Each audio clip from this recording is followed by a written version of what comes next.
बालकांड प्रभु पाए अयोध्या कटि मन मोहे। ओ उदर बनो आरण्य हृदय किष्किंधा सोहे। सुंदर ग्रीव मुखार बिंद कही लंका गायो।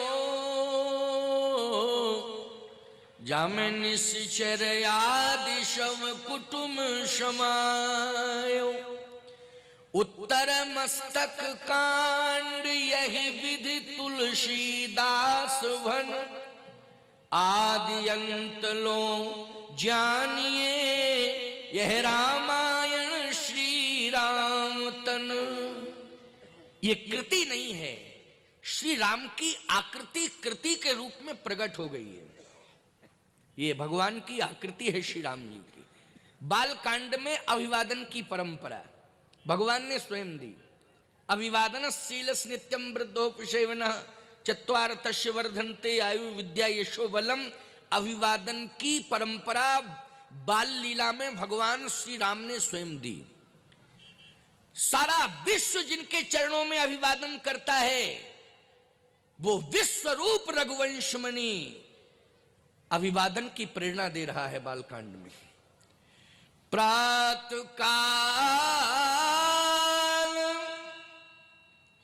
उठ के रघुनाथा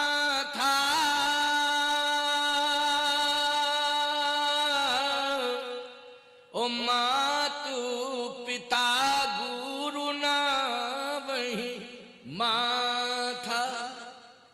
मातु पिता गुरु ना वही माथा। अभिवादन की परंपरा किसने दी?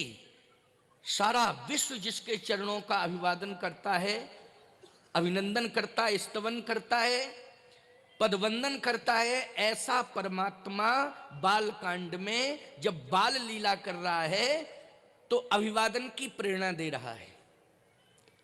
ब्रह्म मुहूर्त में भगवान श्री राम जागते हैं और प्रणाम करते हैं अपने माता को, पिता को और गुरु को। अभी हमारे स्वामी शतप्रज्ञानंद जी ने अपने गुरु का स्मरण किया, शिक्षा गुरु का, और उनका अभिनंदन किया इस मंच पर। और उनके गुरु की ही इच्छा थी कि मैं सुंदरकांड पे बोलना चाहता था, तो मुझे भी प्रेरणा मिल गई। क्यों भाई, मैं अपने मन से थोड़ी कोई बात कह रहा हूं। उन्होंने कहा सुंदरकांड पर बोलना चाहता हूं, तो गुरु नहीं बोलेगा तो जगत गुरु बोलेगा, कोई तो बोलेगा भाई, कोई तो बोलेगा। ये अधूरी बात न रह जाए।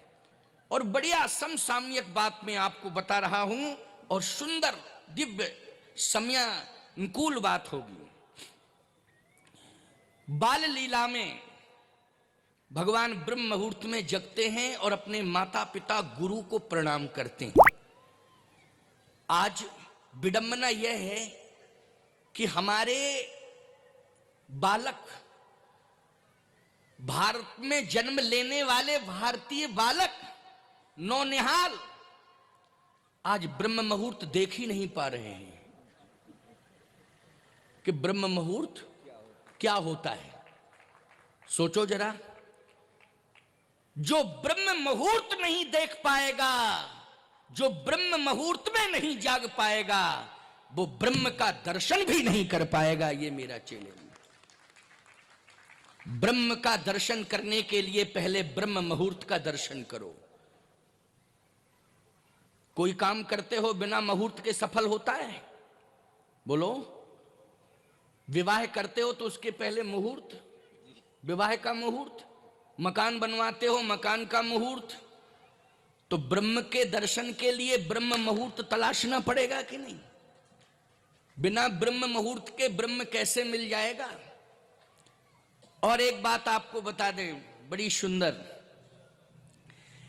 अब तो मोबाइल का जमाना है, पहले लैंडलाइन की व्यवस्था थी और लैंडलाइन भी बहुत कम जगह रिसीवर होते थे प्यारे।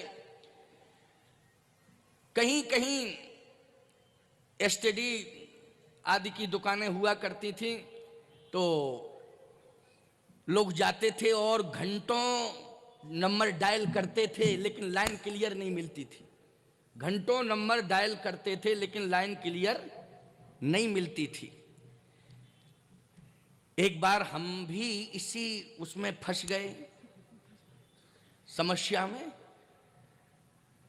प्रवचन कर रहे थे, रात को 10:30 पौने 11 बज गया, जैसे यहां ही लगभग 10 बज जाएगा, तो हम भी फंस गए। हम फंसे तो फोन आया, कहे महाराज जरूरी बात करनी है, आप बात कर लीजिए। तो बहुत ही ज़्यादा बड़ी समस्या है, जटिल समस्या है, और आप बात नहीं करेंगे तो घटना बड़ी घट सकती है। तो मैंने कहा चलो भाई, अब वैसे टाइम बहुत हो गया है। मैंने 10:30 बजे नंबर वो डायल किया, जो समस्या युक्त नंबर था, जो समस्या बन के नंबर मेरे पास आया था, मैंने वही नंबर डायल किया। तो कान से लगाया तो उसमें कोई बोला, इस रूट की सभी लाइनें व्यस्त हैं, कृपया थोड़ी देर बाद डायल करें। तो मैंने कहा ये कोई बोल रहा है, इसमें कंप्यूटर बोल रहा होगा। अच्छा, थोड़ी देर उसने कहा, जो ऑपरेटर बैठा था, बोले महाराज जी थोड़ा सा आप रुकिए, जरा इंतजार करिए, लाइन व्यस्त है।